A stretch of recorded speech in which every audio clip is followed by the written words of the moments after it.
This evening we're having an initiation ceremony which consists of homa, fire sacrifice, and the sacrifice is performed in order to invoke auspiciousness.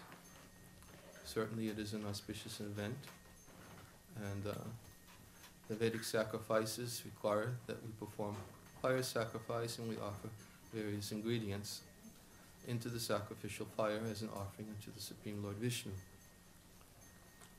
As the prescription is given in the Vedic literatures that when all sacrifices are performed, ultimately they are meant to be performed for the satisfaction of the Supreme Lord.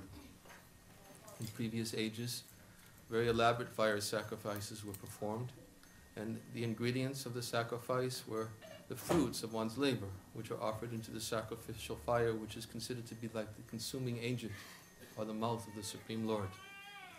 And this is one of the means by which the Supreme Lord accepts our offerings of sacrifice to Him. So in this way, various fruits, vegetables, spices, grains, which is considered to be the fruit of one's labor, the necessities of life, are being offered into the sacrificial fire. A small fire, this is not a very elaborate fire. And various Vedic mantras are chanted, which are specifically meant to, for specific activities. There are various mantras which are performed in various Vedic ceremonies. For each activity, there is a mantra that accompanies it. And therefore you will hear the priest tonight. He'll be chanting, as he did in the beginning, various mantras to invoke auspiciousness, as he explained. And also, there are various decorations in the sacrificial arena, which various mantras were also chanted at the time of putting down these various decorations, which represent also certain deities who are also requested to come, and their presence was invoked by the chanting of those various mantras. So both through the chanting of Vedic mantras and by the performance of the sacrificial fire, this is meant to create an auspicious atmosphere for any event. Oftentimes such sacrifices are performed for moving into a new home. Sacrifices are performed for weddings. Such sacrifices are performed for many different types of events, which are samskaras or purificatory activities that one engages throughout his life, which are meant for personal purification and simultaneously qualification for associating ultimately with the Supreme Lord. And the whole purpose of sacrifice is, as we said, to satisfy the Lord. And this is one type of sacrifice.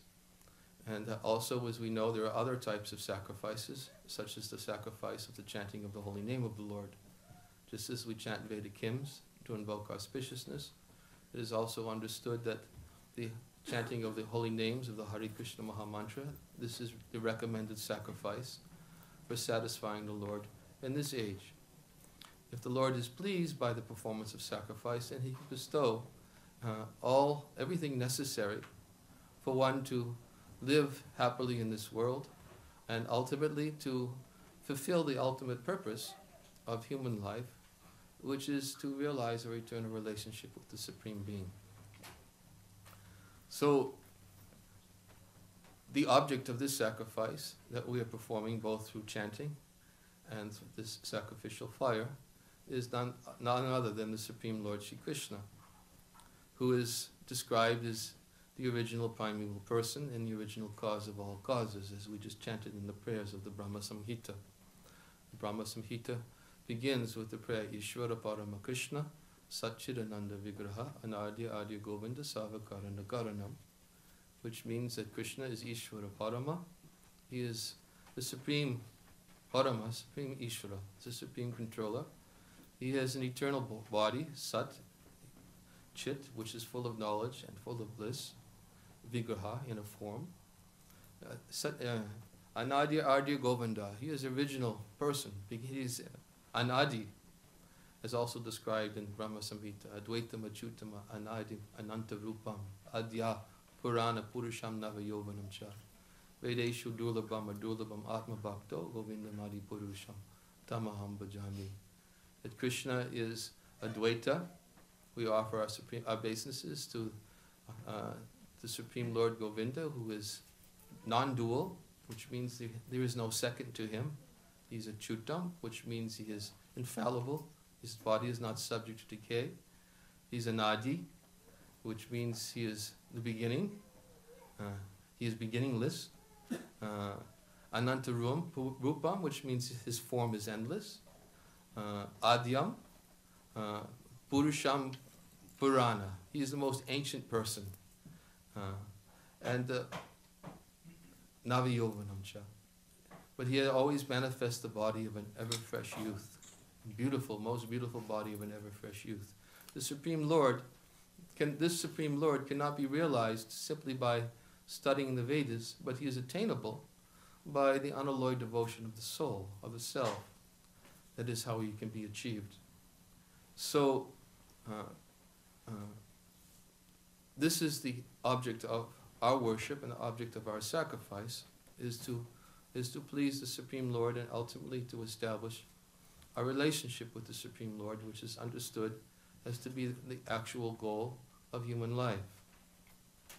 As we know that anyone who has any established goals they want to obtain or achieve in life, then in order to achieve such goals, it requires great endeavor. It is not something which is very easily obtained. If a person wants to become very wealthy, then it requires great endeavor. If he wants to become very intelligent, it requires great endeavor. And even if it appears that such persons do not perform such great endeavors in this life to achieve some objective of goals, a desirable objective of goals, then it's understood that in a previous life, those austerities were performed, and therefore he was able to obtain them in this life. So, in the same way, in the Vedic culture, when a person wishes to ultimately achieve his eternal relationship with the Supreme Lord and to satisfy him, then he has to make some commitment. So the initiation is a form of commitment. When somebody who has actually realized that, just like, for example, initiation tonight is for Bhakta Eric, and Bhakta Eric has been associating with devotees of Krishna for 8 years, right? About 8 years he's been associating. So it's not simply, certainly it can be understood that it is not something whimsically that he's taken upon himself to make this personal commitment. It's something that he has deliberated upon, he's thought about it, he's assessed what are his objectives in life, what things he wishes to accomplish in this life, and he's balanced everything in such a way that he realizes that the goal of his objective is, as he mentioned to me personally, is that he wants to achieve more complete faith that Krishna is the Supreme Lord. And the means for achieving that means commitment. To the degree that we make some personal commitment internally, then to that degree we can expect that we can make progress towards obtaining our goal. In Krishna consciousness, when someone makes a commitment, that our understanding is that if the Supreme Lord is the Supreme Controller, and he is the Supreme Proprietor, Supreme Enjoyer, and every living being has an eternal relationship with him, then Krishna, being a person, which is the realization of the highest realization of the Supreme Lord, Vedanti tat vidas tattva jnanam advayam brahmeti paramatmiti bhagavaniti shabdyate. That learned transcendentalists who know this absolute truth, they call him Brahman, Paramatma, and Bhagavan.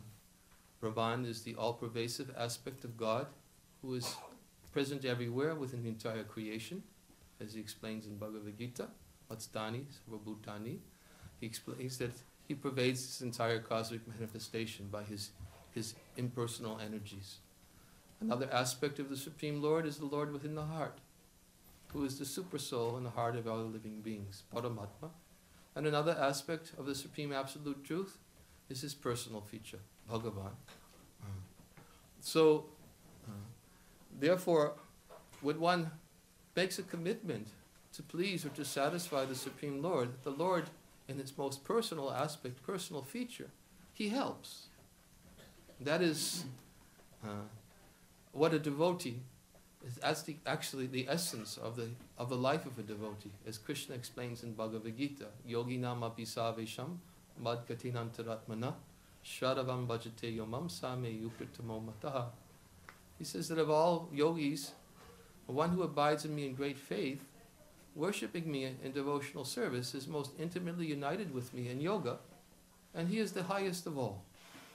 So Krishna explains that one who has great faith in me, worshipping me, he's most intimately united with me, and I consider him to be the highest. So Krishna is the goal in the life of a devotee, and the means for achieving that goal is, in this age of Kali, is through chanting of the holy names of the Lord. What commitment that Bhakta Eric is making tonight is he's making a commitment that I will chant Hare Krishna, and I will accept this name of the Lord and make it a part of my life, the basis, the foundation of my life. I will aspire to achieve the fruit of chanting. What is the fruit of chanting Hare Krishna? What is the actual goal? What does one want to achieve by chanting Hare Krishna? As we said, anybody who wishes to achieve some fruit, some endeavor is there. We want to become wealthy, we can work, we can perform our practical work, and we can become educated, we can learn various ways of how to perform our work, and become very qualified. This is not dismissed as a part of life, but it is not the ultimate goal of life, because as we established in the beginning, that life continues even after the death of this body. As the soul is eternal, as Krishna is eternal in his beginningless and has no end, in the same way, who is the Supreme Soul, all other living beings, who are his parts and parcels, are also eternal. And therefore, the ultimate objective of life is to know what is my relationship, how can I please, how can I satisfy God. This is the goal of any religious system, any religious tradition, is to please, to serve, and to learn to love the Supreme Lord. Love, the criteria or characteristic of love, means selfless, that we want to please somebody without expecting anything in return. That is real love. That is one of the criteria. Another criteria of love is that we want to please them and to satisfy them, and we think of that only as the objective. When we want to please others, we try to please them and to satisfy them. This symptom of love is manifested throughout all of society, and therefore we see that everyone is establishing loving relationships with friends, with families, with community, with society. But the basis or the foundation of that love is that we understand that we are all parts and parcels of God. And just as Krishna says, when one sees the sun in the sky, then everything which was previously in darkness becomes revealed. In the same way that when one understands Krishna, then everything that was previously unknown becomes known. And when we understand our relationship with Krishna and learn to love Krishna, then we can also love everything that's connected with Krishna, which means all of his parts and parcels. So therefore, the fullest manifestation of love is understood or realized when we understand what is our relationship with the Supreme Lord and how to please him. And it is recommended in this age, in the age of Kali, the age of quarrel, no one can dispute that the symptoms of Kali are very prominent, where slight provocation can invoke quarrel and fighting amongst individuals and nations. One of the symptoms of Kali Yuga is people have many disturbances within the mind. And that is another symptom of Kali Yuga. Kaler dosha nidhe rajan astiheko mahadgana, as it's described in the Srimad Bhagavatam. Kaler dosha nidhe rajan. The age of Kali is an ocean of all bad qualities. But it has one good quality, that kirtana deva krishnasya mukta sangam param vrajit. That if one chants these names of Krishna, then he can achieve this perfection of life. He can achieve the pleasure of the Lord. And he can actually become free from his conditioning of the material world and realize and see everyone and love everyone by seeing them as spiritual sparks in quality one with God. Such a person is described to be a true knower of things. What then can be illusion and anxiety for him, as explained in the Ishopanishad? The one who sees all living entities as spiritual sparks in quality one with the Supreme Lord, he is a true knower of things. what then can be illusion or anxiety for him? So seeing Krishna, understanding Krishna means that we can also see everyone in proper perspective and love everyone in proper perspective. This is the foundation of love in spiritual life. So the means for establishing that relationship with the Supreme Lord and to serve Him in this age is recommended to chant His names. That is all. It is not a very difficult sacrifice that one has to perform in this age of Kali. Previous sacrifices were very, very difficult. Srila Prabhupada once in a lecture that I attended in Shimayapur Dham, he said that previously that one has to perform austerities. One may think that he sits himself into a fire, a circle of fire, and sits there in the middle of the heat of the summer to perform sacrifices and austerities, or submerge himself into the cold water in the middle of the winter, performing such austerities. But these types of austerities are not required. Our austerity is that we simply try to ultimately please the Supreme Lord by following the essential instructions which are given by the spiritual master, which the very foundation of those instructions are to chant Hare Krishna. That is the foundation. Everything else, all other sacrifices, all other austerities, everything is contained within that one instruction, chant Hare Krishna. And when one actually dedicates his life to chanting, the result is that gradually what happens is the devotee begins to realize more and more Krishna's presence within his name. The devotee begins to clear away the unwanted things within the heart, which are obstacles on the path of which he has chosen to achieve or to obtain, which is a relationship with God. All these things are all these impediments are removed by the grace of the Supreme Lord Himself, who is present in His name. In Bhagavad Gita, Krishna says, Ananyas chintayanto mam ye janapa yupashante tesham nitya bhayoptanam yogakshema vaham yaham. He says, those who are always endeavoring, meditating upon me, for them I carry what they lack and I preserve what they have. He is helping. Prabhupada would always, in connection to this verse, he would always give the simplest example that Krishna says that if you take one step to me, I will take 10 steps to you. I'll take 100 steps to you. Just take one step and I will help. I'm there, ready to carry anything that you lack. I remember one time my sister, she was showing me this picture that meant a lot to her. I can't remember the exact quote that was given in the picture, but basically it was a picture of footprints through the sand, and it was this Lord speaking that at some place along that there was only there was only one set of footprints. There was two sets of footprints, and then there was only one set of footprints. And the Lord was saying that I'm always with you. And then the person saying, how is it that you are always with me when I only see one set of footprints? And he said, that's because I was carrying you. And my sister was showing me this, and she was actually, it meant a lot to her, and she was actually trying to establish, at least with me also, that she also feels a sense of need, of being carried, of being helped. Everyone wants to know that their efforts are being recognized. Everybody needs that kind of encouragement that I'm doing something to please you. Please give me some sign, some indication that that you're pleased by my efforts. So Krishna is a person, and because he's a person, he recognizes the commitment within one's heart, what one makes after many years of studying the Vedic literatures, of chanting Hare Krishna, of associating with devotees. Then the person within his heart, he makes a decision. I want to make a commitment.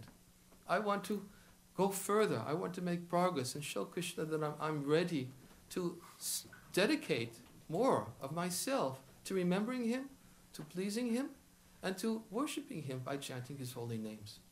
So this first initiation is actually that type of commitment. It is called Harinam initiation, when the candidate actually makes his vows that every day I will chant Hare Krishna, and he makes his vows that he will follow the basic principles of spiritual life, of human life, which is that he will not take any meat, he will not take intoxications, he will not have illicit sexual connections, and no gambling. These are basic principles of life. A devotee makes a commitment. But as we said, that in spiritual life, it is not that we can make vows and then it's by our own efforts alone that we can follow them. in spiritual life, if we actually satisfy the Lord by chanting the holy names of the Lord, then the Lord will help us and carry us. Vishaya vinivartante niraharasya dehina rasavajam rasopyasa param jishtva nivartate. That we may restrict ourselves from different activities, even though there may be some taste, the sense for sense object still remains. But a devotee, by experiencing a higher taste, he can cease these engagements and become fixed in consciousness. This higher taste, this pleasure, is coming from Krishna. Krishna is the reservoir of a higher taste. Right? Just I remember when I first came to Krishna consciousness, we used to distribute these little pamphlets, Krishna, the reservoir of pleasure. Right? Yeah, all pleasure ultimately is found from Krishna, originates from Krishna. So Krishna gives pleasure. He gives us a higher pleasure so that we can follow these restrictions, not simply by dint of our strength of our own commitment, but also He helps us by giving us a higher pleasure. Therefore, that is the type of commitment and relationship that is established at the time of initiation. And therefore Krishna says in Bhagavad Gita, Kantiya patijanihi nami bhaktya panasyati. He says, declare it boldly, Arjuna, the one who devotes himself to me will never be vanquished. I will recognize, I will help. He will be helped and will not be destroyed. Even if he falls down in an immature stage, there still is no danger of his being unsuccessful. Because Krishna will always accept the attitude. He is bhavagrahi. He knows the attitude within the heart of the person. He understands that even though the person may not be able to perform everything perfectly, he knows the intention. And that's what he sees. He's there within the heart. And he's, as we said, that is one aspect of the Lord. But beyond that, he is eternally situated in the spiritual world. And therefore, the help that is received for traversing this path, ultimately to establish our Supreme Lord, takes place both by the Lord, from the Lord within the heart, as the Supersoul, and it also takes place through the help of the Vaishnavas, the devotees of the Lord. Just as it is stated in the scriptures, that the path is very difficult, I am blind, my feet are slipping, but I pray to the saints to grant me their stick of mercy for my support. In the same way, when one is traversing along a difficult path and is slipping and falling, if he takes extra help from a stick, it becomes easier to traverse the difficult path and to keep oneself from slipping. In the same way, we take the help from the devotees.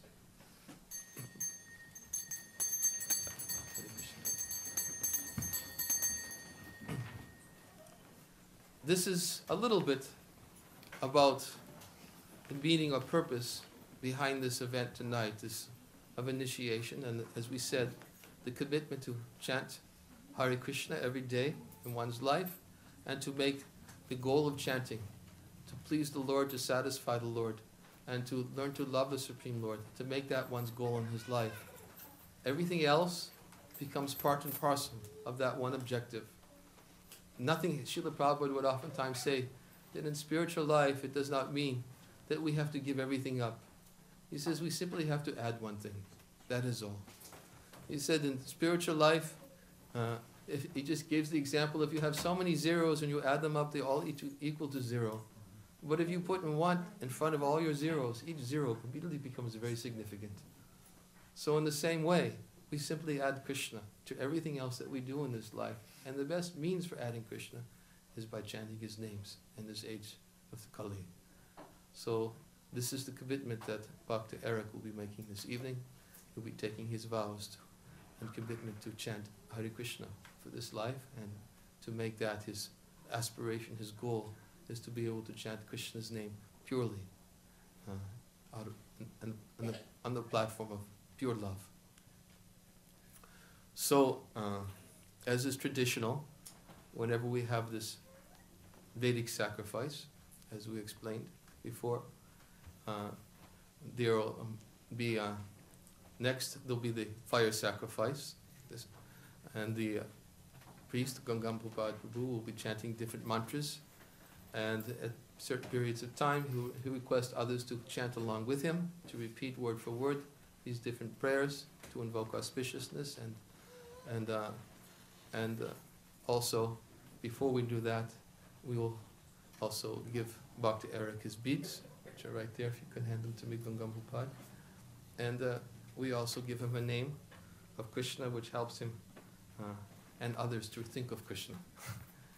If our goal in life is to be able to think of him, then certainly if we have a name, it helps us to remember him. Anybody calls us, immediately we can think of Krishna. Yes, I am so-and-so Das. I am the servant of Krishna. And anyone who calls, they also get the benefit to think of Krishna.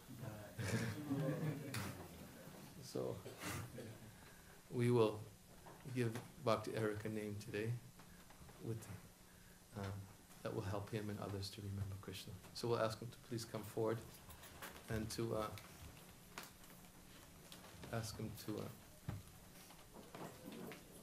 please state which vows that you are accepting today.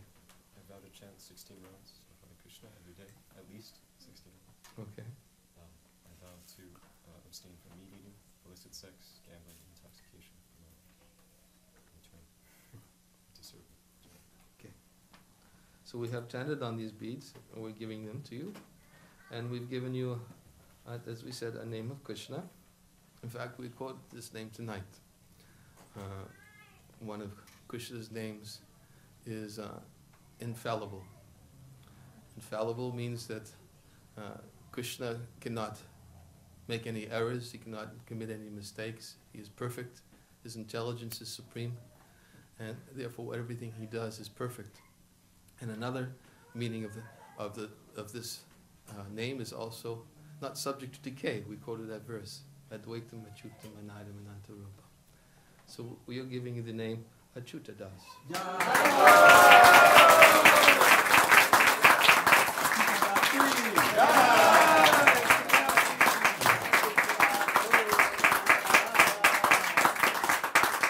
And we ask everybody who is present here tonight, we're very happy that his family came. And we're very pleased that you have come to participate in this auspicious event. And that you come in of itself is a blessing to all of us.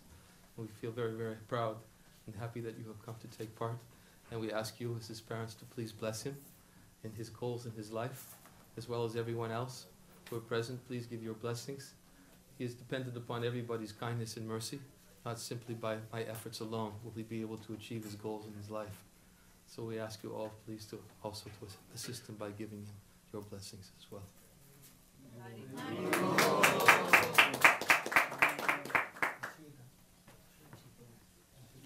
Achyuta Das.